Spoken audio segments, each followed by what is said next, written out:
Ang mga halang ang bitukang ito'y gumagawa ng hindi makataong eksperimento sa katawan ng tao para sa sariling interes. Handa silang isakripisyo ang buhay ng mga inosenteng bata pati na ang kanilang sariling mga anak. Hindi na makatiis, isang bata ay nagpasyang sunugin ang buong nayon na nag-alab ng matindi sa gabi. Saan man tumingin, may mga tagpo ng pagpatayan. Walang takot na naglakad si Hungo patungo sa apoy. Kukuha na sana ng bato ang malaking lalaki nang biglang tinangay siya ng hangin. Kahit maraming bangkay sa daan, nagpasya pa ring bumalik si Jungo para hanapin ang kanyang dalawang kapatid. May lalaking bigla na lang lumuhod sa harap ni Jungo habang nagiging kakilakilabot ang paligid. Kumukulog at kumikidlat na habang nababasag ang mga ilaw at bintana sa paligid. Kasabay ng lihim na mga salita ni Hungo, unti-unting nilamon ng apoy ang buong nayon. 10 taon nang lumipas, lumaki si Hungo at naging mahusay na inspektor. Ngayong araw, ang team ni Jungo ang nangunguna sa paghuli ng malaking sindikato ng magnanakaw sa bangko. Kahit maraming pulis ang nakapalibot, madali pa rin silang nakatakas.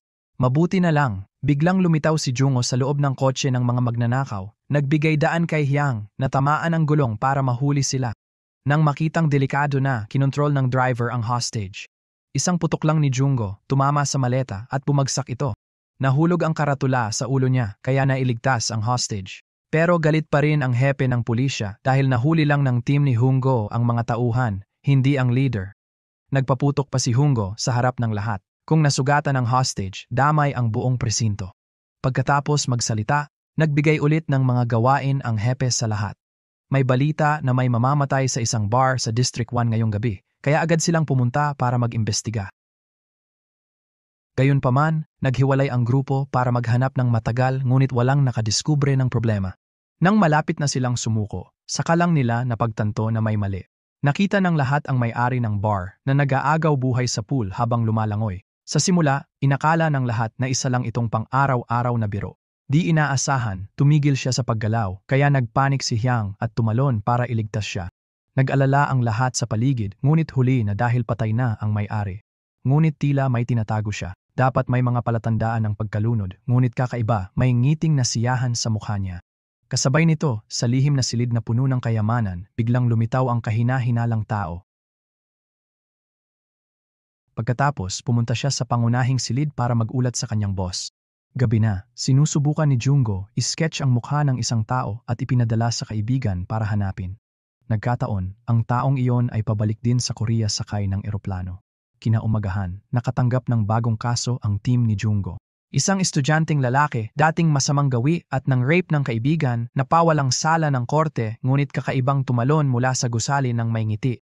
Sumunod, isa pang masamang tao na pumapatay gamit ang kapangyarihan ay namatay din ng misteryoso. Sa pulong, naisip ni Jungo na hindi simple ang mga pangyayari. Tila may mapanganib na puwersa sa likod ng kasong ito. Kasabay nito, ipinapakita at sinusuri din ng TV ang mga pagpatay. Ang reporter na lumabas sa TV ay si Jae-woo. Iniulat niya ang code na iniwan ng mamamatay tao. Nang makita ito, biglay nagbago ang ekspresyon ni Jungo. Kinabukasan, hinanap ni Jungo at Hyang ang hostage mula kahapon. Bigla, nadiskubre ni Jungo na amoy gamot ang lalaking ito. Ito'y paglabag sa batas dahil estudyante pa rin siya. Sinusubukan ni Jungo gumamit ng pera at pagkain para kumuha ng impormasyon sa bata na dumalo sa party kasama ang biktimang tumalon mula sa gusali. Nang makakuha sila ng maaasahang mga pahiwatig, umalis sila para ipagpatuloy ang investigasyon. Gayunpaman, nang gabing iyon, may babaeng biktima na inatake. Dahil sa takot na gahasain ng salarin, pumayag ang biktima na tumalon mula sa gusali. Biglang nagising si Jungo, ngunit ang lugar na ito ay kulungan para sa mga maliliit na kriminal. Mukhang hindi normal si Jungo. Kaya madalas siyang natutulog dito. Minsan, akala ng mga preso kriminal si Hungo. Para sa mga kasamahan, hindi mukhang inspektor si Hungo. Sa silid pulong, pinag-usapan nila ang bugtong ng mamamatay tao. Ang mga kaso'y tila tumuturo sa isang lihim na salita.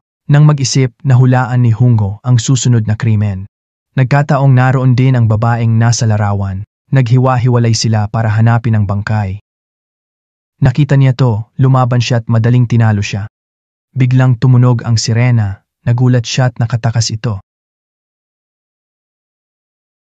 Nakita ni Hungo ang nangyari, natakot at hinabol siya. Sa riles, itinaas ng lalaki ang kamay, hinintay ang tren. Sinubukang iligtas ni Hungo, pero hindi na niya inabot. Hindi niya kayang pantayan ang bilis ng tren. Sa ganoon, ang masamang lalaki ay natamaan at napatay ng tren. Matapos ang insidenteng ito, labis na naguluhan si Hyun. Ang mga biktima'y mapanganib na kriminal pero gumawa ng katangahan. Nakitang tensyonado si Hyun kaya tinukso siya ni Jungo sa paglukso. Nagulat si Hyun dito. Ngunit, naunawaan din niya ang problema nang suriin ang bahay ng suspek. Nakahanap si Hyun ng kahina-hinalang gamot. Ayon sa resulta, ang gamot ay nagdudulot ng delusyon sa tao. Sa pahiwatig na ito, nagpatawag ng pulong si Jungo. Dito, nalutas niya ng buo ang mga code ng mamamatay tao. Nagkataon, pinag-uusapan din ni Jiwook ang isyong ito sa TV. Sinabi ni Jiwook na hindi rin mabuting tao ang lalaking iyon. Pagkatapos, inilantad ni Jiwook ang mga masamang gawain sa media.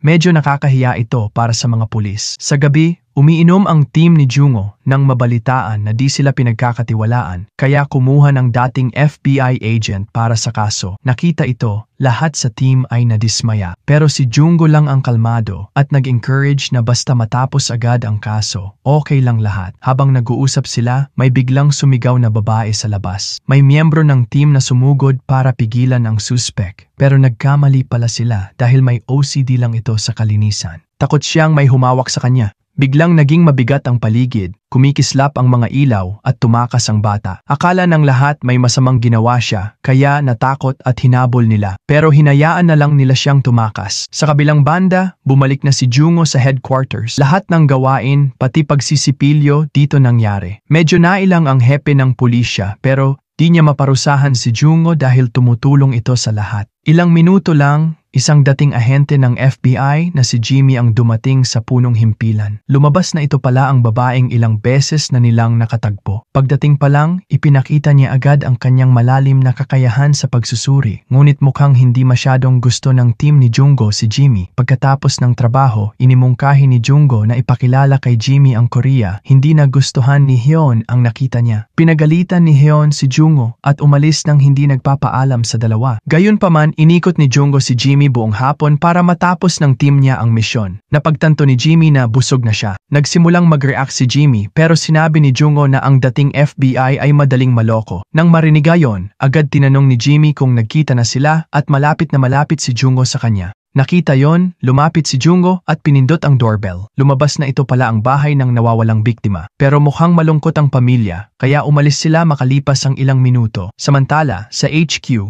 napansin din ni Sophie na lahat ng biktima ay may masayang ngiti bago mamatay. Kasabay nito, naghanap din si Jiwook ng abandonadong apartment. Base sa info ng killer, nahanap ni Jiwook ang pinakakahina-hinalang kwarto. Kahit nakalock, nabuksan ni Jiwook ang pinto gamit ang kanyang kasanayan. Pagpasok, nakakita si Jiwook ng mahahalagang ebidensya. Dinala niya ito pabalik sa mga tauhan niya para suriin. Malinaw na ipinakita nito ang mga biktimang madalas pumupunta dito.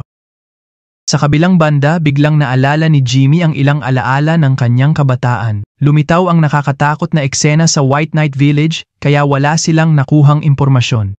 Tiningnan agad ni Jimmy ang datos na nakolekta na pag-alaman na kilala ni Jungo ang bagong pasok na biktima. Naalala ni Jimmy ang nakaraan sa eksena.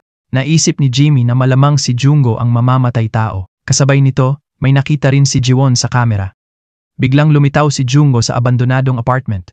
Ito ang lugar na madalas puntahan ng mga biktima. Sa oras na iyon, tiningnan din ni Jungo ang mga larawan sa dingding. Ibinaba ni Jungo ang litrato ni Hyun at nag-isip. Lumabas na si Hyun pala ang unang miyembro ng team na pinili ni Jungo. Ang tatlong tao ay nabuo bilang espesyal na pangkat ng investigasyon. Sa pagtingin sa banner, inakala ng lahat na cool si Jungo. Sa hindi inaasahan, kabaligtaran pala ang totoo. Noong una, mukha siyang palaboy. Hindi tulad ng isang pulis. Pero ang estilo ni Jungo ay nagpapakabarin kay Hyun. Sa realidad, ibinigay ni Jiwon ang mga litratong nakolekta niya sa team ni Jungo.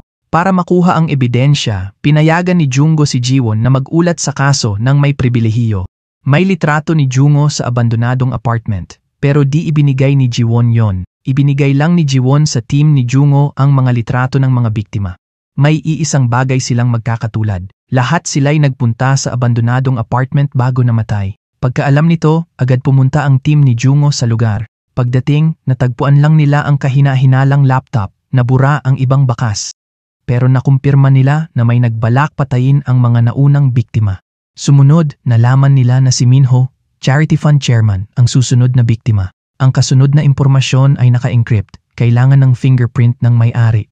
Dahil hinala ni Jimmy si Jungo, pinasubukan niya ito, pero nabigo siya nang hindi tumugma ang mga daliri ni Jungo. Gayunpaman, pinaghihinalaan pa rin ni Jimmy na si Jungo ang may sala. Ibinigay ni Jimmy lahat ng kanyang hinuha pero mahinahon pa ring tumugon si Jungo.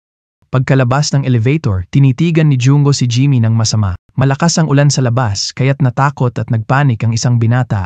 Siya si Riyang, isang piyesa sa larong chess ni Dong-sik. Si Dong-sik ay isa sa mga nagmamanipula ng ekonomiya ng Korea. Alam din ng hepe ng pulisya na biktima si Chairman Minho. Agad nagpadala ang hepe ng tao para protektahan si Chairman Minho. Samantala, natuklasan ng doktor ang isa pang kakaibang bakas ng daliri. Sa pagtaya, ang sukat ng sapatos ng lalaki ay mga 40 hanggang 42 sentimetro. Pagkarinig, agad sinukat ni Jimmy ang laki ng paa ni Jungo. Tunay nga, halos kapareho ang sukat ng sapatos ni Jungo. Sa sandaling iyon, biglang dumating si Hyun at tinawag sila sa isang pulong dito. Ikinuwento rin nila ang isang kaso sa White Knight Village noong nakaraan. Sa hindi malamang dahilan, pagkalipas ng isang gabi, lahat doon ay namatay ng misteryoso. Nasunog din ang buong baryo nang walang naiwan na bakas. Nagkataon na si Chairman Minho ay nagdonasyon din sa charity dito. Posible kaya na ang mga biktima sa mga kasong iyon ay may kaugnayan sa White Knight Village? Sa gabi, nagpatuloy ang investigasyon ng team ni Jungo. Pumunta rin si Jiwon sa tech room para magmakaawa na suriin ang kamera, ngunit tumanggi sila. Binatikos din nila ang team leader ni Jiwon. Nang marinig iyon, lumapit si Hyun para turuan ng leksyon ang kabilang panig. Samantala, sinisikap pa rin ni Jimmy na patunayan na si Jungo ang may sala sa kaso. Nakita ito ng supervisor, ngunit hindi biro ang reputasyon ng dating FBI. Pagkaalis niya, biglang lumitaw si Jimmy para bumati. Hiniling ni Jimmy na siya sa atin ang impormasyon ni Jungo. Nang mabunyag, napilitang pumayag ang supervisor. Kahit di sila magkasundo, nagkunwaring tinapos ang usapan. Kinabukasan, inimbitahan ni Hyun si Jimmy sa kape. Mukhang naiinggit si Hyun kay Jimmy. Napansin din ito ni Jimmy. Gayunpaman, nagbabala si Jimmy na mapanganib si Jungo. Sumakay siya sa misteryosong tren para makatakas. Nakilala rin ni Jungo ang blondeng batang si Hansu. Kasabay nito, tinulungan niya si Hansu laban sa mga bugbog. Pabalik, nakita nila si Jimmy na kakaibang naglalakad. Inakala ni Hansu na pilay si Jimmy. Di niya inasahang tanda ito ng sobrang kalinisan. Ngunit may taong sumusunod kay Jimmy. Pagpasok ni Jimmy sa tindahan, nakilala niya si Rayong. Naaresto siya dahil sa di pagkakaunawaan. Humingi siya ng tawad. Kumain sila ng instant noodles, di alam may sumusunod. Binigay ni Jimmy ang contact info kay Rayong kung kailangan.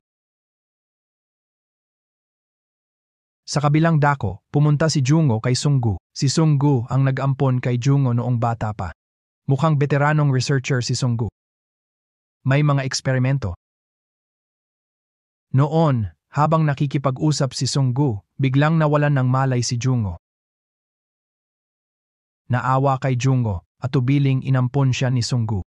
Maya-maya, napansin ni Jimmy na may sumusunod sa kanya. Bilang FBI agent, mabilis na pinigilan ni Jimmy ang stalker. Narinig ni Jungo ang ingay at agad tumingin sa nangyayari. Nabuhusan ng buhangin si Jimmy, kaya inuwi siya ni Jungo.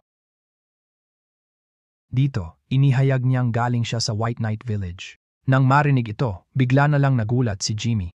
Anya, hindi niya makakalimutan ang gabing iyon. Mabutit nakatakas siya sa trahedyang iyon. Natuklasan at inampon si Jimmy ng Amerikanong general. Dahil sa trauma, nawala ang karamihan ng alaala ni Jimmy. Ang natatandaan lang niya ay nakakita siya ng halimaw.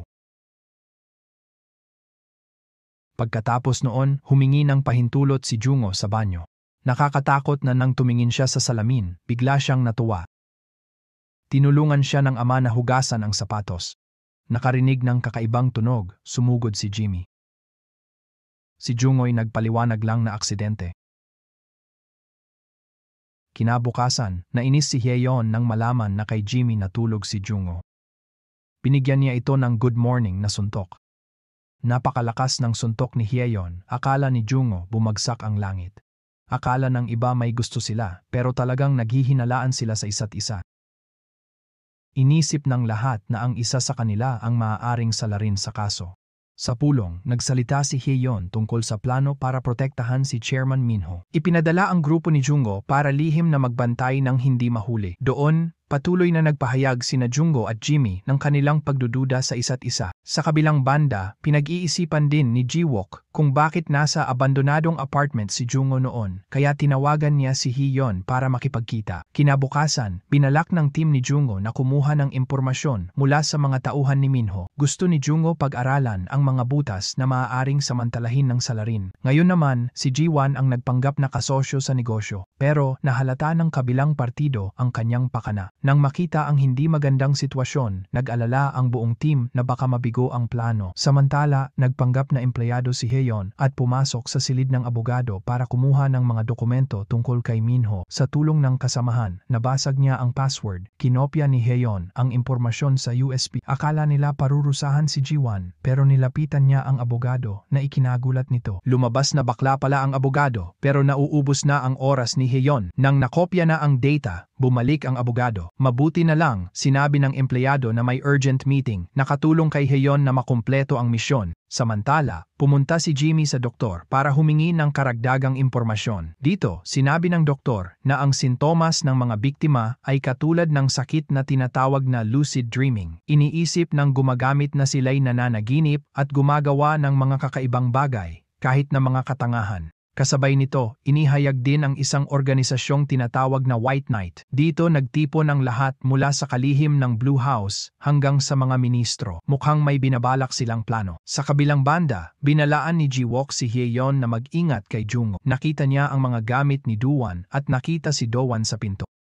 Nagkataon, pupunta rin pala si Jungo sa tindahan para mamili. Pagbalik, napansin ni Jungo na kakaiba ang kilos ni Jimmy. Bigla niyang naalala ang nakatatakot na alaala noong bata pa siya. Muling lumitaw ang halimaw na nag-anyong bata. Dahil dito, nawalan ng balanse si Jimmy at natumba. Buti na lang, nasalo siya ni Jungo kaya hindi siya nasaktan. Paggising ni Jimmy, sabay silang kumain ng instant noodles. Nakita ito ni Hye-ai nang bumalik siya. Bigla'y naging mabigat ang hangin sa paligid. Nakita iyon ni Jimmy kaya tumayo siya at pumunta sa banyo. Talagang nagselos si Hye-ai. Muntik nang mabulunan si Jungo. Habang nangyayari ito, sinusuyod ng team ang bahay ni Minho. Ilang minuto na lang bago magsimula ang krimen. Si Hye-ai naman ay inutusang mag-espiya sa likod ng gate. Biglang may bombang halos sumabog kaya siya'y nawalan ng malay. Nang makita yon, nagpanik ang dalawat agad na lumapit para suriin. Sa likod nila, dumating din si Jiwook. Nagsimula siyang mag-ulat sa media ng sunod-sunod na pagsabog ng bomba. Di nakarating agad ang bumbero dahil napakahirap ng daan. Pagdating nila, sinabi ni Jungo kay Jimmy na hanapin si Hye-ai. Siya na raw ang bahala sa pagsagip sa mga biktima. Sa oras na yon, sa loob ng villa, nawalan ng malay si Minho. Sobrang nagpanik ang kasambahay, di alam ang gagawin. Sa kritikal na sandali, nagpasya si Jungo na sumugod sa apoy. Samantala, biglang binugbog at dinukot ng stalker si Jimmy. Mabutit nagising si Hye-ai at tumakbo sa eksena, tinawag lahat, pero walang sumasagot. Sinabi ni Jiwook kay Hye-ai na sumugod si Jungo sa apoy. Sa sandaling iyon, nawalan siya ng pag-asa. Natakot si Hye-ai na baka tuluyan nang mawala si Jungo. Sa alaala ng masasayang sandali, di mapigil ang kanyang luha. Ngunit sa isang sandali, bigla niyang natuklasan na may bomb shelter pala sa bahay. Gayunman, sinubukan pa rin ng mga nakatataas na itanggi na kahit may shelter, walang oxygen doon. Naniniwala na buhay si Jungo, isinugal ni Hye-ai ang buhay para magnakaw ng crane para maghukay. Nakita ito ng rescue team at tinulungan siyang hukayin ang lupa. Tama nga, ilang minuto lang, natuklasan nilang may mga nakaligtas pa. Unti-unting lumitaw ang anyo ni Jungo sa likuran. Nagkatinginan ang dalawa, umaapaw sa tuwa. Ang hepe ng pulisya ay tuwang-tuwa rin sa nakita. Kahit hindi gusto ng hepe ang ugali ni Jungo, mahal niya ito tulad ng sariling anak. Sa isang di pamilyar na ospital, pinipigilan si Jimmy ng mga gwardya. Desperadong tumatakas siya, ngunit inilagay nila siya sa kama ng ospital. Unti-unting nawalan ng malay si Jimmy. Kasabay nito, dinala rin si Jungo sa ospital para gamutin. Malakas din ang pag-uulat ng TV na ito tungkol sa kanya. Maya-maya, binisita siya ni Jiwook at nagbigay ng bagong balita. Ito ang nagpapahiwatig sa kamakailang serye ng mga kaso. Lahat ay galing sa iisang printer, uri na ginagamit sa istasyon ng pulisya. Nakita ito. Kumpiyansang iginiit ni Jungo na mapagkakatiwalaan ang kanyang team. Pero may ibang ebidensya si Jiwook na nawala si Jimmy kagabi at tumutugma sa mga kaso. Nalaman din ni Jiwook na taga White Knight Village si Jimmy at naghihiganti sa mga sumira nito. Ilang minuto pa, sinabi ito ni Hungo sa kanyang team. Pagkarinig, lahat ay nag-alinlangan kay Jimmy. Kasabay nito, nagising si Jimmy. Pero bago makawala, binigyan siya ng sedatives. Hindi rin alam ng team ni Hungo ang nangyayari. Naglalakad pa rin sila sa paligid ng ospital. Bigla, tinanong ni Hiei si Hungo kung gusto niya ito. Narinig ito, muntik siyang mabulunan sa kanyang lollipop. Dahil sa hiya, mabilis siyang tumakbo palayo. Nagkataong nagising ang suspect, pero nang makita si Jungo, natakot at namatay sa sakit, tila may itinatago pa siyang kakilakilabot na lihim. Sa labas, ipinakita rin ni Jiwook kay Hyeon ang mga larawan ng krimen. Nakita si Jungo sa lugar bago ang gabi ng insidente. Naalala ni Hyeon ang babala ni Jimmy tungkol kay Jungo. May kaunting pag-aalinlangan si Hyeon. Samantala, may sumaksak kay Minho sa ospital. Narinig ni Jungo ang ingay at sumugod, pero tumakas na ang salarin sa bintana. Kasabay nito, dinala ni Hyeon ang hinala sa bahay ni Jimmy. Doon, nakita ni Hyeon ang maraming dokumento tungkol sa kaso. Pati larawan ni Jungo ay nasa listahan ng mga suspek. Kinabukasan, nagpahayag ng hinala si Dr. Jo Yeo kay Jungo. Ayon sa pagsusuri, mukhang sinaksak ni Minho ang sarili kagabi. Tiwala si Jungo sa pagsusuri at ibinahagi ito sa lahat. Walang masabi si Minho sa mga paratang ni Jungo.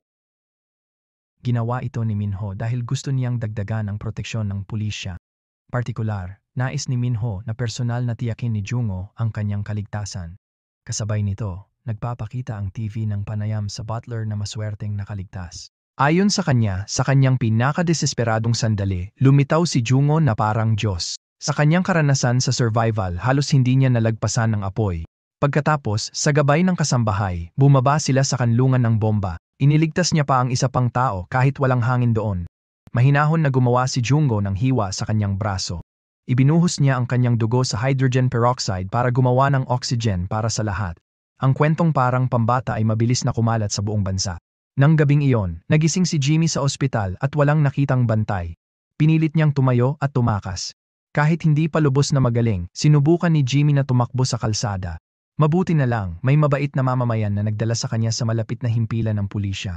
Habang nanonood ng TV, bigla siyang may napansin na kakaiba. Bakit alam na ni Jungo na may bomb shelter sa villa? Hinulaan din ni Jungo na walang hangin doon at nagdala ng maraming hydrogen peroxide, kaya posibleng siya ang tunay na salarin. Sinabi ni Jimmy sa hepe ng pulisya, pero di siya naniwala dahil pinagkakatiwalaan niya si Jungo. Nasa bahay ni Minho si Jungo para magbantay, pero maya-maya medyo nalito si Jiwook. Bigla siyang nawalan ng malay, pati na rin ang ibang mga gwardya. Nang mapansin na may problema sa bote ng tubig, mabilis na nag-isip muli si Jiwook. Hindi uminom si Jungo mula sa bote, kundi kumuha ng tubig sa gripo para maghugas ng kamay. Agad-agad, kinuha ni Jiwook si Minho at tumakbo sa gubat, ngunit matapos lang ng maikling distansya, patuloy na nagbuntong hininga si Minho. Biglang lumitaw si Jungo mula sa likuran. Parang alam ni Jungo na doon sila tatakbo sa kagubatan. Lumabas na may mga nakatagong krimen pala si Minho sa White Knight Village. Dito, sinabi ni Minho na si Jungo ang sumira sa nayon, tapos bigla siyang sumugod at sinaksak si Jungo. Pero naharang ni Jungo ang kutsilyo sa kamay ni Minho. Walang awang sinaksak ni Jungo si Minho sa leeg. Binantaan at pinilit ni Jungo si Minho na ibunyag ang may sala sa kaso sa White Knight Village. Nang magsimulang magsalita si Minho, dumating ang mga pulis. Sa huli, si Hyeon mismo ang nag-aresto kay Jungo. Kinabukasan, dumating si Hyeon para ipaliwanag ang motibo ni Jungo. Sabi ni Hyeon, gumawa ng krimen si Jungo dahil galing siya sa White Knight Village. Dumating din ang pulisya para kunin ang video ng ginawa ni Jungo para maiwasang kumalat ang impormasyon. Ayaw nilang malaman ng mga tao na si Jungo na nagsakripisyo para sa iba ang tunay na may sala sa kasong ito. Samantala, kinukuha ni Hyeon ang salaysay ni Jungo. Dito, ikinuwento niya ang malungkot na nakaraan sa White Knight Village noon. Dati, may grupong nag-ampon ng mga ulila sa ngalan ng Kawanggawa, pero sa totoo, ineksperimentuhan nila ang mga batang iyon. May mga batang namatay pa dahil hindi nila nakayanan. Matagal naghintay ang mga batang walang malay, kaya sinikap ni Jungo na maging pulis. Palagi siyang naghihintay ng pagkakataon para maghiganti. Bago matapos ang interogasyon, dumating ang taga-usig para kunin si Hungo. Dumating din si Blue House Secretary General Jung Han, kaya pinahinga muna ni Supervisor Teo ang team ni Jungo. Ang gantimpala ay 10,000 won kapalit ng pananahimik tungkol kay Jungo. Humingi ng tulong ang team ni Jungo sa hepe ng pulisya pero wala siyang magawa. Kinabukasan, binisita ni Jimmy si Jungo sa detention center kung saan siya iniimbestigahan. Tinanong ni Jimmy si Jungo kung siya ba ang nag-utos ng operasyon sa utak niya pero sinabi ni Jungo na si Jimmy ang nakahuli. Dapat na siyang bumalik sa Amerika para magpahinga kasama ang kanyang pamilya. Samantala, nakipagkita si Hyeon kay Jiwook para magtanong tungkol sa White Knight Village. Kapalit nito, bibigyan niya siya ng iba pang eksklusibong impormasyon. Mukhang hindi pa rin naniniwala si Hyeon na si Jungo ang may sala kaya patuloy pa rin siyang nag-iimbestiga. Sa kabilang panig, may espesyal na binabalak si Jonghan, kalihim general ng Blue House. Naroon din si In-jo, ang ama ni Hyeon. Gaya ng inaasahan, nang gumabi na, may umatake kay Jungo. Kahit siya ang unang inatake, madali pa rin siyang nakalaban. Bigla, kumislap ang mga ilaw at biglang nagsara ang pinto. Unti-unting lumubog sa dilim ang mga mata ni Jungo. Maya-maya, dumating ang mga tauhan mula sa iba't ibang lugar. Nakitang walang malay ang boss, kaya agad nilang sinalakay si Jungo. Kinabukasan, dumating ang warden at nakitang nakahiga sa sahig ang ilang tauhan. Nang malaman ito, nagalit ng husto ang hepe ng pulisya. Ngunit dahil ipinakita sa TV ang ginawa ni Jungo, di na niya ito maprotektahan. Sa panahong ito, binisita rin ni Jonghan si Minho na malapit nang dumating. Dito, inihayag niyang alam ni Jungo na aktibo pa ang White Knight at tuloy ang eksperimento sa mga bata. Dumating na ang araw ng paglilitis kay Jungo. Dumagsa ang mga reporter para mag-interview ngunit biglang nahilo si Jungo, hindi makatayo at bumagsak sa lupa. Nang makita ito, nag-aalalang tumakbo si Hyeon para tumawag ng ambulansya. Nakita ito ni Jiwan at nag-alala rin. Tinanong si Hyeon tungkol sa sitwasyon ngunit hindi niya alam ang nangyayari. Hindi pa nagtagal, nakausap ni Jungo ang babaeng may maikling buhok. Hiniling niya sa kanya na hanapin ang mga nakaligtas sa massacre sa White Knight Village. Nang makitang maraming tao ang nakapalibot, nakakasindak ang tanawin ng pagkakapanya sa pader ng ospital. Ngunit nang makarating si Jungo sa itaas na palapag, tumigil na sa paghinga ang babae. Alam din ni Jungo na aktibo pa rin ang White Knight Organization. Pagkatapos, personal niyang hinanap ang mga anak ng may kaugnayan sa White Knight Village. Si Hyeon ang unang tao na nais niyang anyayahan pabalik. Nagulat ang hepe ng pulisya nang makitang kaya ni Hyeon talunin ang grupo ng mga salbaheng mag-isa. Kahit pulis trapiko lang siya, mainit ang ulo niya. Kapag may sumuway sa kanya, tinuturuan niya ng leksyon. Sa totoong buhay, bumisita si Jimmy kay Jungo. Malungkot si Hyeon dahil di niya matanggap ang katotohanan. Nakita to ni Jimmy kaya umalis siya para bigyan ng espasyo. Gabi na nang umalis sandali si Hyeon. Bigla, inalis sa tungkulin ang dalawang gwardya. May estranghero dumating para patayin si Jungo. Pero handa si Jungo at gumanti siya. Nasaksak man si Jungo, lubos na natalo ang kalaban. Nalaman ni Jungo na may nagpapatay sa kanya ang White Knight. Si Hyeon nakakabalik, dinala niya sa hagdanan. Magaling silang nagtulungan at natalo ang mga kalaban. Tinakbo siya ni Hyeon pero dinala pa rin sa presinto. Samantala, maingat na inanalisa ni Jimmy ang nangyari. Kung gusto ni Jungo patayin si Minho, nagawa na niya. Bakit sinagip ni Jungo si Minho at sinaksak ang lalamunan? Pinakuha ng supervisor lahat ng gamit ni Jungo para sa investigasyon. Sa oras na ito, nabalitaan din ni Jihan na ibabalik si Jungo sa istasyon kaya nilinlang ng buong koponan ni Jungo ang kanilang mga boss na pumunta sa ibang opisina para magkaroon ng oras si Hyeon na kunin ang pahayag ni Jungo. Gayunpaman, sa isang maliit na pagkakamali, madali niya itong napusasan at matagumpay na nakatakas palabas. Nang makitang lumalalim ang sugat, nagpasya si Jungo na kunin agad ang kanyang mga gamit. Subalit, naghihintay na pala sina Hyeon at Jimmy sa kanya. Habang tensyonado ang sitwasyon, biglang dumating ang supervisor, kaya napilitang magtago silang tatlo sa aparador dahil ayaw nilang isuko si Jungo sa kanilang mga boss. Pagkaalis ng supervisor, binindahan ni Hyeon ang sugat ni Jungo. Pagkatapos, maingat niyang pinusasan ito para hindi makatakas. Ngunit dahil sa kanyang karanasan, madaling nakatakas si Jungo at umalis. Nang makita ang determinasyon ni Jungo, minsan siyang pinagkatiwalaan ni Jimmy. Ngunit pagkalabas ni Jungo, bigla siyang inatake. Dahil hindi pa gumagaling ang sugat, agad siyang napabagsak. Mabutit dumating si Hyeon sa tamang oras, kaya naligtas ang buhay niya. Sa oras ding iyon, tahimik na umalis si Jungo sa eksena. Sa kabilang dako, biglang nakatanggap si Jiwook ng maraming nakatatakot na video. Kabilang dito ang larawan ng suspect na nagsunog sa villa. Mas nakakabahala pa, si Director Han na karaniwang maayos ay gumawa ng kahibangan. 10 taon ang nakalipas, naglalaro pa ang mga bata ng White Knight Village sa bakuran. Nag-away ang dalawang bata, ngunit bigla na lang nawala ng malay ang isa. Nakita ito ni Jungo at mahinahon na nagbigay ng first aid ng profesional. Hindi ito kaalaman na dapat taglay ng isang 6 na taong gulang na bata. Nakita ito ni Supervisor Hyunhui at ngumiti ng may kasiyahan. Kinagabihan, pumuslit si Jungo sa lab para magnakaw ng isang bagay. Ngunit bigla namang lumitaw si Indu, kaya natakot si Jungo at nagtago sa sulok. Mabuti na lang at may alarma. Kung wala, baka nadiskubre na si Hungo. Gayunpaman, di nakaligtas ang pag-uugaling iyon sa paningin ni Hyunhui. Nang ibalik niya si Hungo sa silid, tinanong niya kung sinong nagturo sa kanya ng first aid. Nang makitang takot sumagot si Hungo, biglang naging nakakatakot ang mga mata ni Hyunhui. Pabalik sa realidad, nagising na si Jungo mula sa kanyang koma. Nagsagawa si Sunggu ng first aid sa tamang oras kaya bumuti ang kalagayan ni Hungo. Nang gabi, bigla na lang natakot si Dongsik sa isang tao. Mukhang gusto nilang alisin si Jimmy sa eksena. Kinabukasan, bumalik na sa trabaho si Jimmy. Dito, tinanong niya ang team ni Jungo kung kakampi ba sila ng pulis o ng kanilang kapitan. Agad sumagot sina Jihan at Jaeho na syempre kakampi sila ni Jungo dahil may dahilan daw ito. Hindi talaga si Jungo ang tunay na may sala. Nakita ito ni Jimmy kaya pumayag siyang magtiwala kay Jungo nang minsan. Pagkatapos, nagsimula silang maghanap ng mas matibay na ebidensya. Bilang mga pulis, madali silang nakapasok sa nursing home ng Patago. Pumasok si Jaeho sa sulok para i-hack ang sistema ng ospital at nagdagdag ng titulo sa 2 tao para makalampas sa mga gwardya. Ilang minuto lang, nasa tabi na sila ng kama ni Minho sa ospital. Dito, gumamit si Jimmy ng paraan ng paglalagay ng lason sa IV para pilitin si Minho na umamin sa nangyari sa White Knight Village. Pero ang alam lang ni Minho ay tungkol sa mga bata. May organisasyon ng White Knight na nag-e-eksperimento sa tao doon at hindi nagtagal, isa sa kanila ang namatay sa overdose. Pagkatapos magsalita ni Minho, bigla rin siyang nakoma. Nakita ito ni Jiwan at nagpanik, naghanap ng paraan para iligtas siya.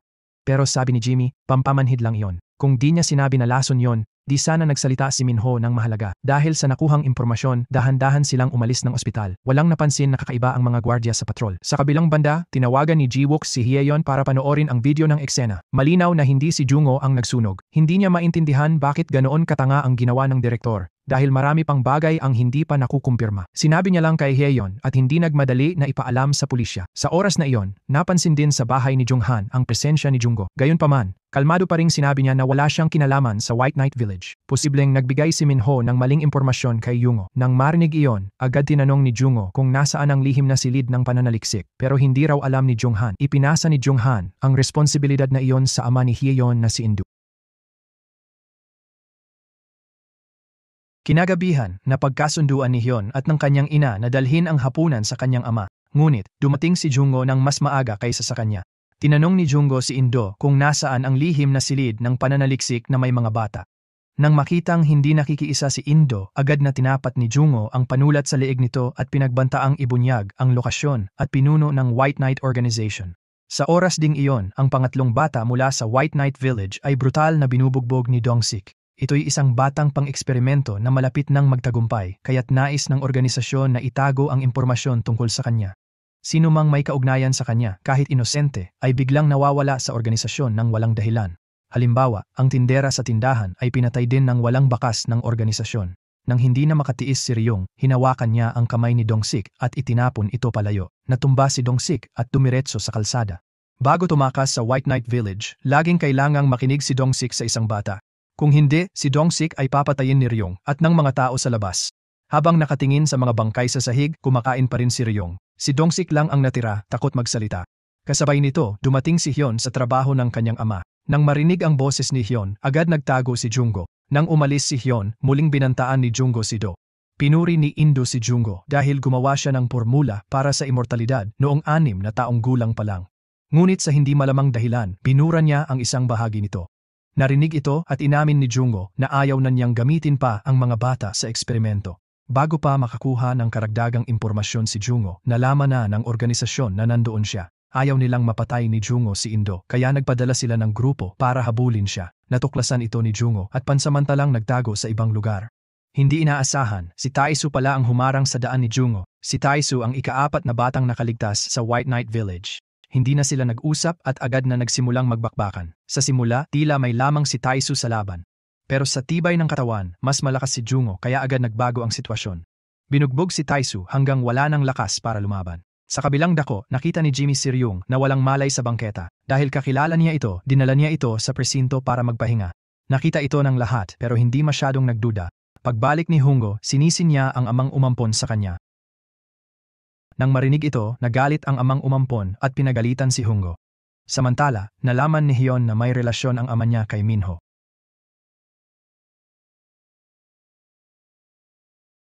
Pumunta si Hyun sa silid ng ebidensya at sinubukang buksan ito gamit ang kanyang kamay. Ang fingerprint ni Hyun pala ang susi sa pagbubukas ng computer. Takot na mapaghinalaan, lihim niyang kinopya ang mga dokumento at nakinig sa usapan ng mga boss. Mukhang kasangkot din ang Blue House sa serye ng mga kaso. Kinabukasan, nagising si Ryung at tila hindi pamilyar sa istasyon ng pulisya. Nakita ito ni Jimmy kaya ipinakilala niya ang lahat ng nasa paligid. Biglang dumating si Jiwook, sumugod agad at hiningi na makita si Jimmy. Ipinakita ni Jiwook ang larawan na iginuhit base sa alaala ni Jungo. Walang duda na si Jimmy ang nasa larawan. Pero kakaiba, unang balik niya ito sa Korea, kaya ano kaya ang koneksyon nila ni Jungo? Si Hansu, kasama ni Jungo simula pagkabata, bumisita sa lola niya sa ospital at may nakitang kakaiba. Nang buksan ni Hansu, nagulat siya sa daming pera sa loob ng bag. Iniwan ni Jungo ang perang ito para maipagamot ni Hansu ang kanyang lola. Gusto rin ni Jungo na tumigil si Hansu sa pagbebenta ng droga sa mga gangster. Nakita ito ni Hansu at sobrang tuwa niya kaya hindi siya makapagsalita. Pagbalik sa istasyon, mukhang nakabawi na si Ryung sa kanyang katinuan. Nagkunwari siyang hangal pa rin tulad ng dati para lokohin ang lahat. Umupo siya sa labas, nakikinig sa usapan sa loob ng pulong. Hinahanap nila ang pangatlong batang nakaligtas sa White Knight Village. Ayon sa pulisya, kung hindi sina Jungo at Jimmy ang may sala, malamang ang pangatlong bata ang salarin. Ngunit nasa harap lang nila ang salarin, hindi nila ito napansin. Sa oras na ito, hinahanap din ni Hungo ang lihim na laboratorio. Matapos alisin ang karamihan, isang lugar na lang ang natira. Pagdating doon, nakilala ni Hungo ang mga batang naglalaro sa bakuran. Hindi marunong magsinungaling ang mga bata, kaya sinabi nila ang lahat kay Hungo. Napansin ni Hungo ang takot sa mga salita ng bata, tila may natuklasan siya at umalis. Gabi na, binuksan ni Hyun ang backup file sa computer at nagulat sa mga eksperimento sa bata. Kasama pala ang kanyang ama sa mga doktor na nagtatrabaho roon. Malupit pa nilang itinapon ang mga bangkay ng bata nang mabigo ang eksperimento. Hindi siya makapaniwala na ang ama niyang laging iginagalang ay ganoon kalupet. Kasabay nito, si Taesong, anak ng kalihim general ng Blue House, ay dumating din kay Hansu. Naubusan ng gamot si Taesong kaya humingi pa siya ng dagdag kay Hansu. Ngunit nang bigyan siya ni Jungo ng pera para sa operasyon ng lola, tumigil si Hansu sa pagbebenta. Sa sobrang galit, aksidenteng napatay ni Taesong si Hansu. Kinabukasan, bumalik si Ri Yang sa kumpanya para takutin si Dong-sik. Malakas na sinabi ni Ri Yang na kontrolado na niya ang katawan at gagawin ang matagal na niyang plano. Pagkatapos, tumingin si Ri Yang kay Jungo at ngumiti ng may takot. Alam ni Yeon ang totoo pero hindi pa rin niya kayang harapin ang kanyang ama. Sa panahong iyon, nag-leave din siya dahil hindi siya mapalagay. Samantala, patuloy na naghahanap ng impormasyon ang team ni Jungo tungkol sa White Knight Organization. Mukhang may pagkakatulad ang lahat ng biktima. Pareho silang may suot na relo. Nang makitang may itinatago ang nakatataas, sinuhol niya si Jimmy ng 10 milyong won para umuwi. Gayunpaman, siya ay napakaprangka. Kung hindi niya mahanap ang katotohanan, mananatili siya at magsisiyasat pa rin. Kasabay nito, sinusundan din ni Hyun ang kanyang ama. Nagkataon na sinusundan din siya ni Jungo. Bago yon, sinuhulan ni Jungo ang supervisor ng malaking halaga para sa impormasyon tungkol kay Jeonghan. Inihayag din na minamanipula niya ang hepe ng pulisya kaya't hindi mapawalang sala si Jungo. Para sa iba pang bagay, kung meron man, ipapaalam niya kay Jungo sa ibang pagkakataon. Kinabukasan, isinagawa ni Ri Yang ang susunod na hakbang, puksain ang mga sangkot sa White Knight Village Massacre. Gamit ang mga pahiwatig, dinala ni Jimmy ang team ni Jungo sa gusali. Gayunman, gumawa si Ri Yang ng gamot na magpapanaginip sa tao na parang gising. Ibinigay ito ni Ri Yang sa biktima para inumin. Ito rin ang pamamaraan ng mga naunang kaso. Akala ng mga biktima na naginip sila at gumawa ng bagay na nagpahirap sa pulis na mahanap ang salarin. Ilang minuto lang, tumalon ang biktima mula sa pinakataas na palapag. Nakakita rin si Jimmy sa lobby ng pamilyar na tao pero hindi niya pinansin. Pumunta siya sa kwarto ng biktima para siya satin. Gabi na, ibinigay ni Hyun kay Jiwook ang record ng eksperimento ng White Knight Organization. Pagkatapos, ikinuwento niya ang bawat detalye ng kaso. Matapos makinig, napagpasyahan din ni Jiwook na iisa lang ang pumatay. Gayunpaman, hindi pa rin nila alam ang koneksyon ng mga biktima. Sa oras na ito, labis na nalulungkot si Taesong. Hindi siya nakatulog ng maayos mula ng aksidenteng patayin si Hansu. Nakita na medyo napakalmahan lang ni Jeonghan ang kanyang anak. Uminom siya ng gamot at nakaramdam ng matinding sakit ng ulo. Sinundan ni Jimmy ang video ng gusali at nalaman na si Ri-young ang pangunahing suspek. Si Ri-young ang nag-iisang kaibigan niya nang bumalik siya sa Korea. Si Ri-young din ang pangatlong anak mula sa White Knight Village. Naisip ito, kaya agad siyang bumili ng tiket pabalik doon. Nagkataon, pumunta rin si Ji-wook doon para kumuha ng ebidensya para kay Hyun. Pinanood ni Junggo ang mga batang naglalaro, naalala ang maikling masayang nakaraan. Bigla, ang mga bata ay mabilis na dinala sa ibang lugar. Mukhang takot na takot ang bata, pero wala siyang magawa. Kasabay nito, nakita ni Hyun na may sumundo sa kanyang ama, pero ibang daan ito. Dahil sa kuryosidad, sumunod siya ng malapit sa likod. Nagkataon, si Jungho ay sumusunod din sa likod. Nang makarating sa isang punto, tumigil sila't nakasalubong ang mga batang kakuha lang. Bigla, pagdating sa kanto, nabangga si Jungho ng diretso ng isang truck. Pagkatapos, nagtipon din ang mga tao ng White Knight para palibutan siya. Nakita iyon, sumuko si Hyeon sa pagsunod at tumigil para iligtas si Jungho. Kahit malakas ang kakayahan niya, kaya niyang patumbahin ang marami ng sabay, pero sa harap ng mapanganib na grupong ito, agad na napasama si Hyeon. Sa kritikal na sandali, itinulak ni Jungho ang truck pabalik gamit ang kamay niya. Tapos, kumuha si Jungho ng baril at binantaan ang grupo ng White Knight. Pero sa kasamaang palad, na-inject si Jungho ng pampamanhid mula sa likod.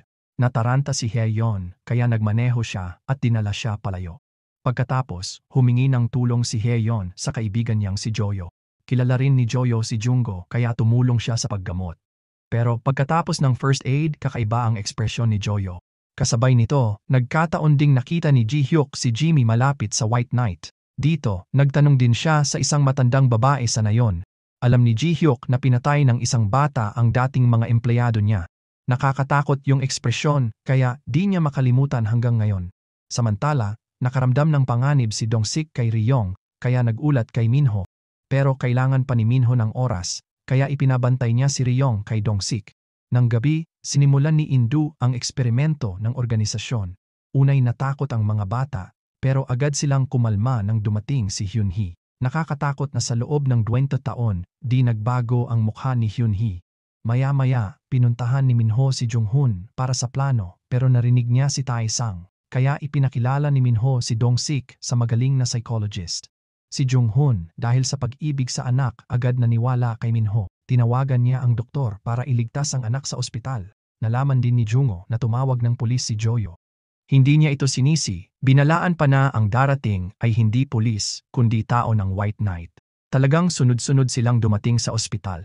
Bawat gwardya ay brutal na pinatay. Mabuti na lang, inilayo ni Jungho si Hyeon, alam na hindi siya ang may gawa. Humingi ng pahintulot si Hyeon na sumali sa investigasyon. Pero dahil sa takot sa panganib, hinimok niya itong umuwi bago siya umalis. Dito naman, sinabi ni Ji-hyuk kay Jimmy na napaka-cruel ng tingin ni Jungho noon.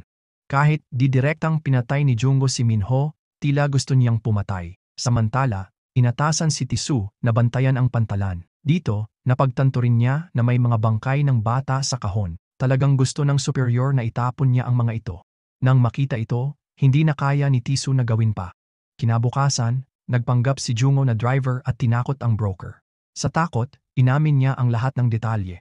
May lead na, pinakawalan siya ni Jungho at umalis. Ngunit pag-uwi ni Jungho, nalaman niyang patay na si Hansu.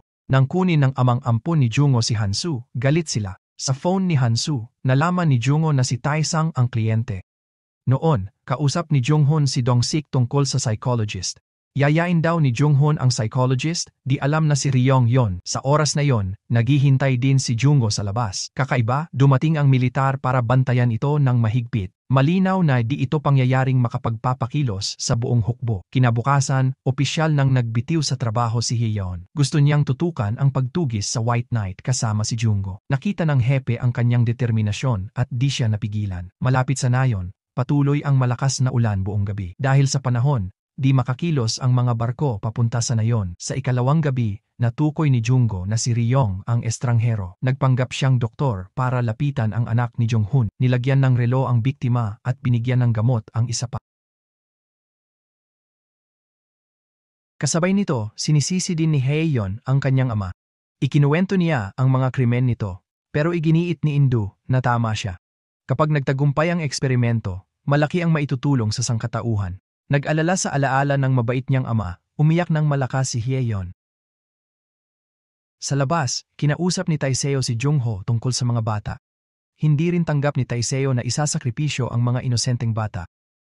Samantala, nakaranas ng ilusyon ang anak ni Junghan sa unang pagkakataon. Ang pakiramdam ay tunay at sariwa kaya nawala ang takot niya. Kinabukasan, iniulat ni Jiwook ang bagong kaso ng pagpatay. Nagpadala ng liham ang mamamatay tao sa mga reporter. Gamit ang impormasyong ito, nag-livestream siya para ibalita. Lahat ng nakarinig ay nagulat at nanood.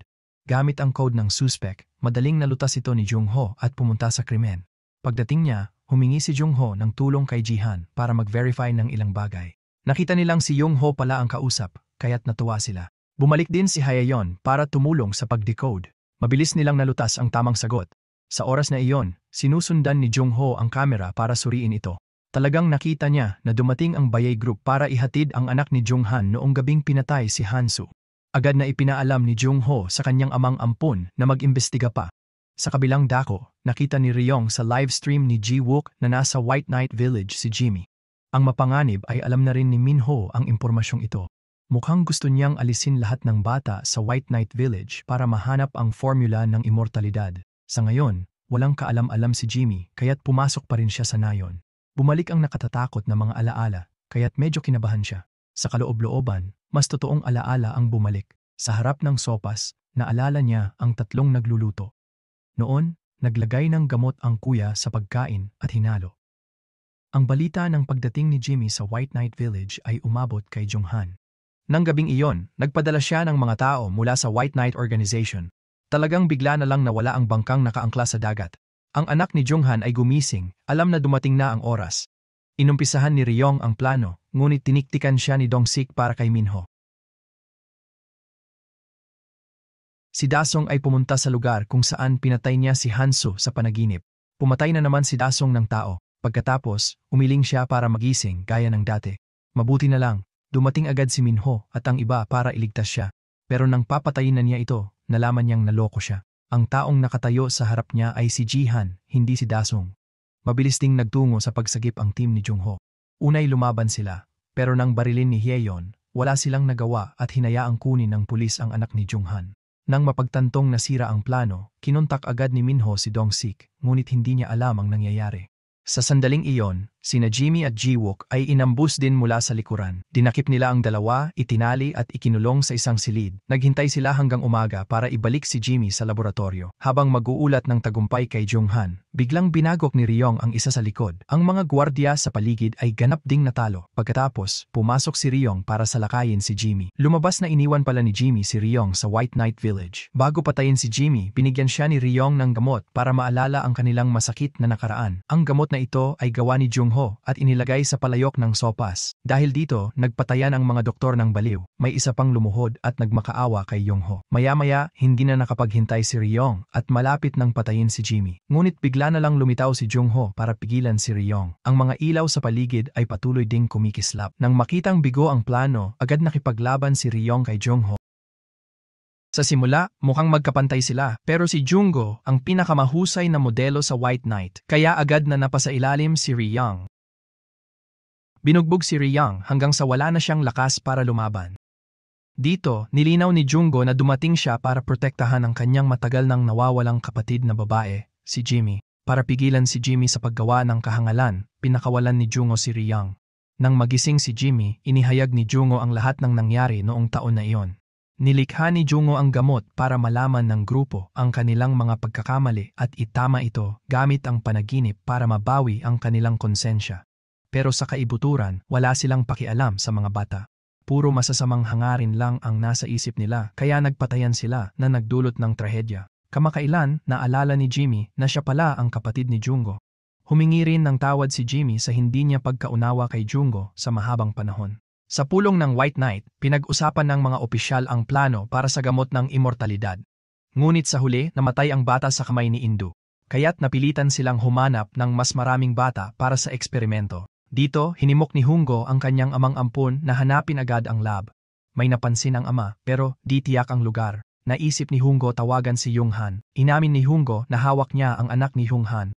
Nag-set si Jungho ng meeting kay Junghan kinabukasan ng hapon. Kung di sasabihin ang lab, papatayin ni Jungho ang anak ni Junghan.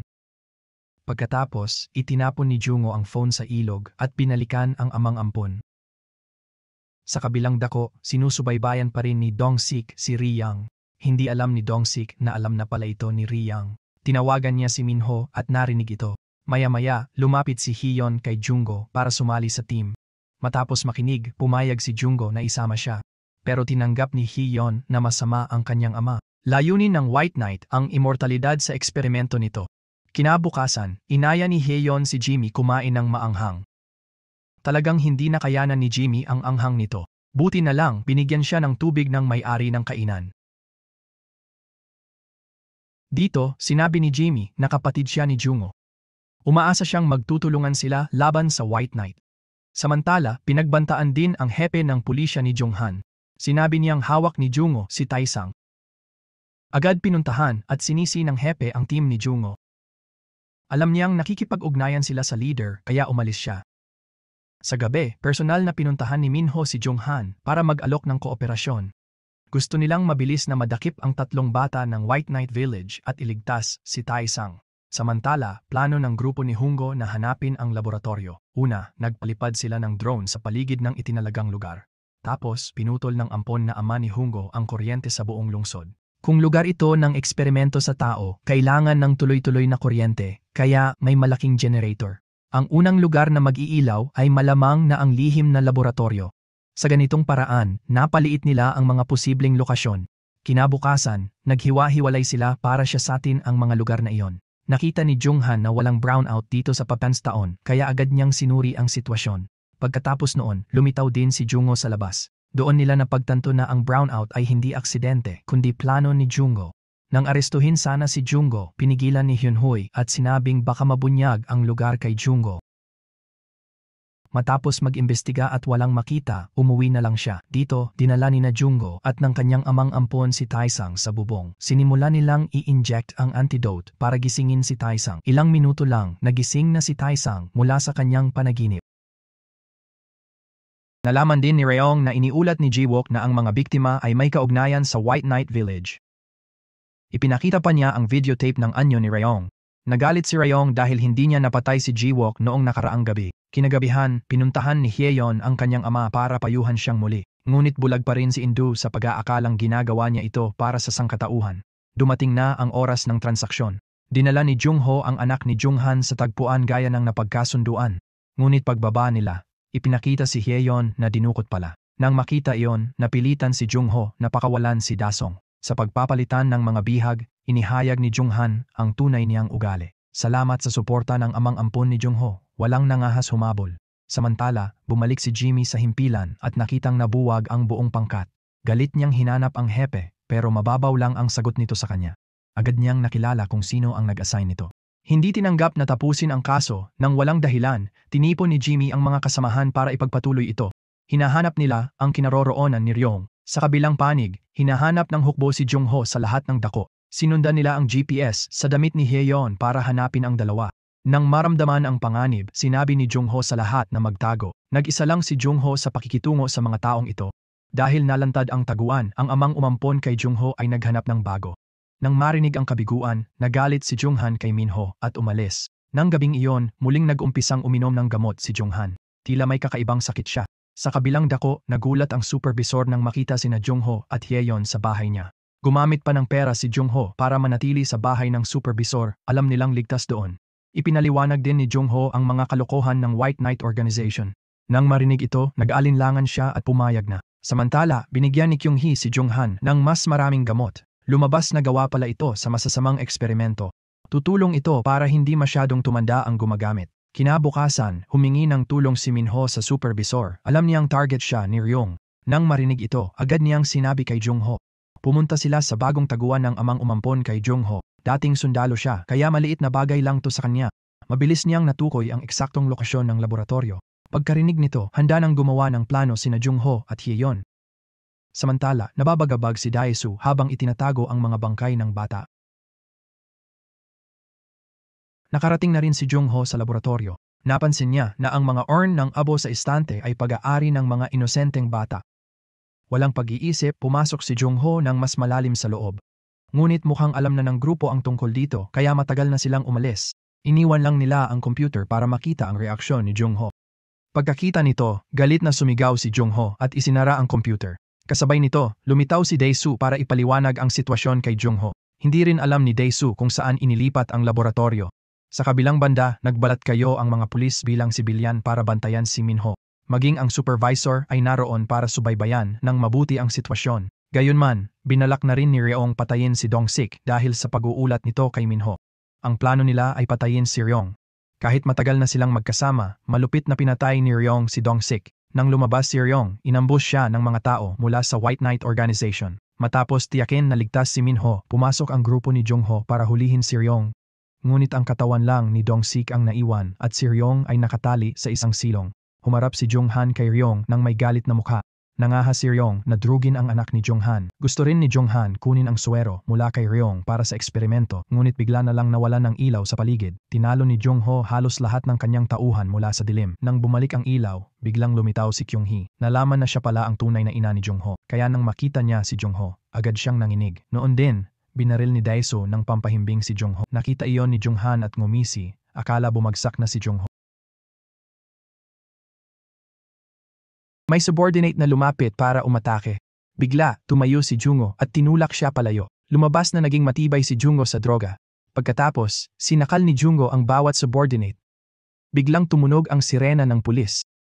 Natagpuan na pala ni Jungho ang hepe ng pulis. Alam ni Jungho na may malasakit pa rin ang hepe. Naalala ng hepe ang dahilan ng pagiging pulis. Maraming pulis ang sumunod at dumating din. Nakita ni Jungho ang nanay niya, ayaw nang humabol. Nakatakas sila sa pagkubkob ng mga pulis. Nag-alala ang hepe nang makita ulit si Jungho. Balak pa ng hepe hubarin ang polo para kay Jungho.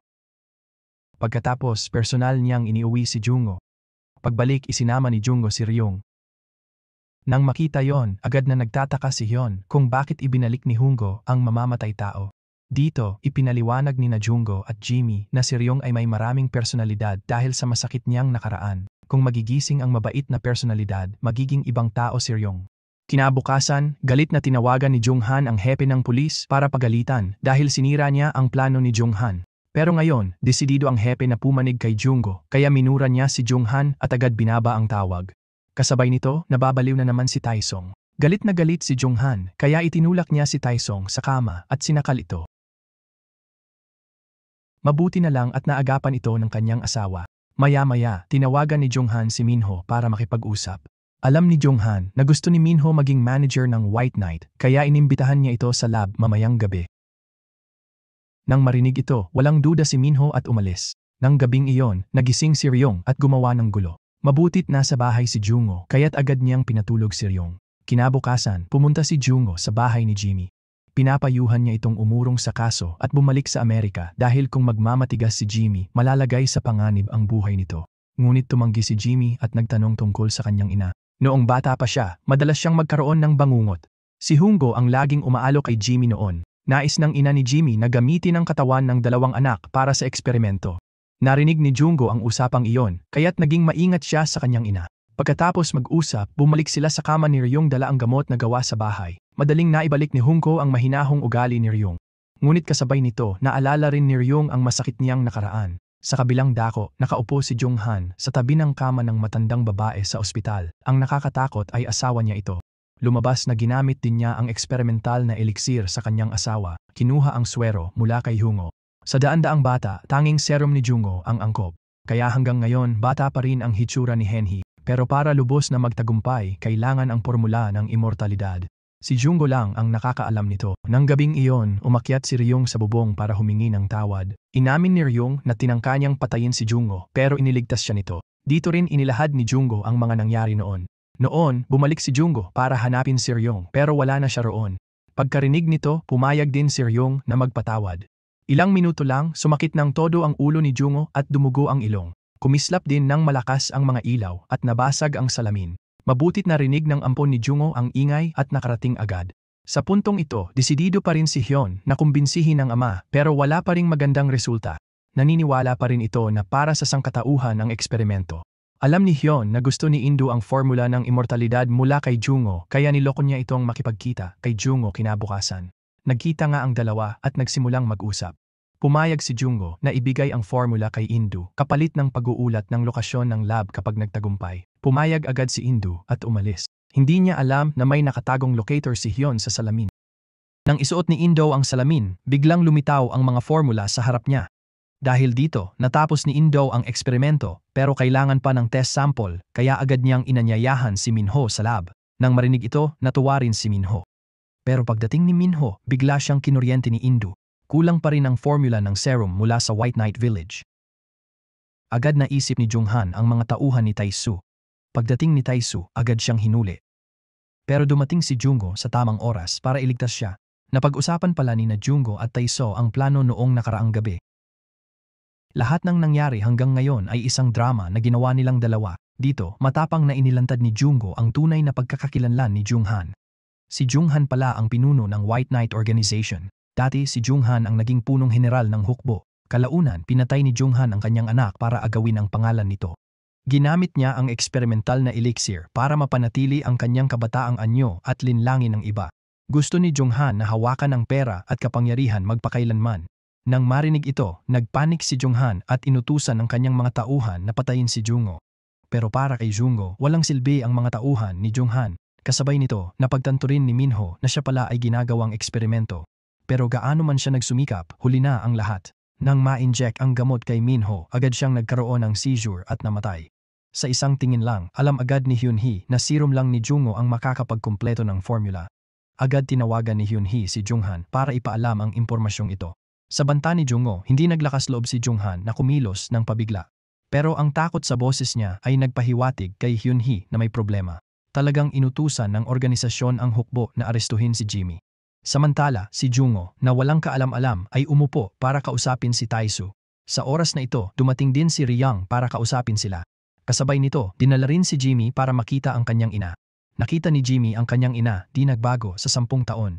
Hindi napigilan ni Jimmy ang emosyon at napaiyak siya. Ngunit sa mata ni Hyunhee, eksperimento lang ang mahalaga. Napagtanto ni Jungo na kailangan niya ng tulong ngayon. Lahat ng nakakaalam ay pumayag, nabuo ang grupo ng katarungan. Kinabukasan, naghati-hati sila para isagawa ang plano. Ayon kay Jimhan, nakita nila ang lab at tinawag ang pulisya. Nang mabalitaan, hindi siya nag-aksaya ng oras. Agad niyang pinakilos ang lahat ng puwersa para tumulong. Sa oras na ito, masaya ring nakita ni Hyunhee si Jungo. Hiningi niya ang serum o papatayin daw niya si Jimmy. Subalit oras na rin para inumin ni Junghan ang gamot. Nahulaan ni Jungo at iniwan ang gamot sa kotse. Mapanganib lumabas ngayon para kay Junghan kaya pinaghintay siya ni Hyunhee. Walang magawa si Junghan kaya sinira niya ang lahat. Habang ginagawa ni Hyunhee ang serum, sinisira ng grupo ni Riyang ang mga formula ng elixir.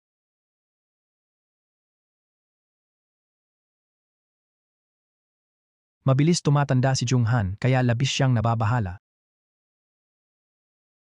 Natanggal na ng grupo ni Riyang ang lahat ng formula kaya isang dosis lang ang nagawa. Agad na nagbanta si Jungo na nakakalaso ng gamot. Kung hindi naniniwala si Junghan, subukan niya at malalaman agad. Nang marinig iyon, natakot siya at tumakbo sa kotse para sa gamot. Dahil sa mabilis na pagtanda, namatay si Junghan bago mahanap ang gamot. Kinunan ni Jiwook ang eksena at inilathala ito online. Sa basement, sinimulang basagin ni Jungo ang posas at bumaling sa kanyang tunay na ina. Nang mag-iiniksyon na si Hyunhee ng gamot sa sarili, pinigilan siya ni Jungo. Sa kaibuturan, hindi pa rin naniniwala si Jungo na hindi sila mahal ng kanyang ina at ni Jimmy. Muling bumalik ang masakit na alaala ng araw ng trahedya. Dahil sa sakit, nagdusa si Hungo ng husto at kumikislap ang mga ilaw sa paligid. Maging ang mga kasangkapan sa silid ay nanginig ng matindi. Sa huli, ang halimaw ang namayani sa katawan ni Jungo. Kinamayan ni Jungho si Taesu, itinulak siya sa pader. Ganoon din ang sinapit ng mga gwardya na sasandata kay Jungho. Sa gayong kapangyarihan, walang makatumbas kay Jungho. Kahit hindi lumingon, napigilan ni Jungho si Hyunhee. Nakitang lumalakas ang halimaw, isinugal ni Hyeyeon ang buhay. Ngunit hindi kayang labanan ni Hyeyeon ang halimaw. Sinakal siya sa leeg. Salamat sa tawag ni Jimmy at alaala ng White Knight, nagbalik loob si Jungho. Sa presyon, sumabog ang mga ilaw. Di sila makapanatili dahil mag-self-destruct ang basement. Nang mailabas ang lahat, kusang nagsara ang pinto. Pumayag si Jungho na manatili sa kanyang ina. Nag-alala ang lahat nang di pa lumabas si Jungho habang hinahatak ni Tae-soo, sina Jimmy at Hyeon. Nang lumuha si Jungho, sumabog ang buong lab, tahimik lang ang lahat. Nalungkot sila sa malaking kawalan ni Jungho. Sa huli, naging bayani na naman siya. Pagkatapos, ipinakulong din ni Hyeon si Indu. Inamin ni Reom na nakulong para sa ibang personalidad. Nakita iyon, kaya binisita rin siya ni Jimmy. Tinanong bakit di ginamit sakit sa isip. Sagot, para sa kapayapaan ng mga biktima. Doon natapos ang usapan. Inihanda ni Jimmy ang gamit para umuwi sa US. Hinatid ni Hyeon si Jimmy para kay Jungho. Nangako silang magkikita muli sa malapit. Pagbalik, hinanap ni Hyeon ang ampon na ama ni Jungho.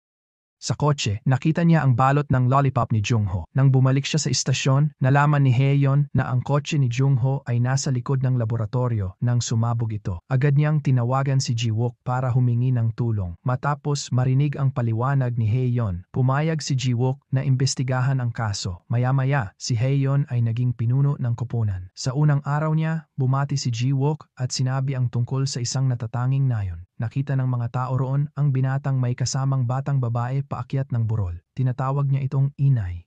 Kahit nakasing bata niya ito. Narinig ito ni Ji-wook at nag-imbestiga agad, pero huli na siya. Matagal nang inilayo ni Jungho ang kanyang ina. Hindi nagtagal, may bagong miyembro ang koponan ni Jungho. Masigasig siyang lumaban sa mamamatay tao. Sa kasamaang palad, nag-hostage ang suspek sa gilid ng kalsada. Bigla, bumagsak ang billboard sa ulo ng mamamatay tao. Akala ng iba, nagkataon lang iyon. Ngunit alam ni Hyeon na ito ang paraan ni Jungho noon. Bigla, nawala ang pamilyar na anyo sa karamihan. Nang lumingon si Hyeon, naroon si Jungho, may asul na lollipop. Dito natapos ang pelikula. Salamat sa lahat ng nanood. Paalam at hanggang sa muli.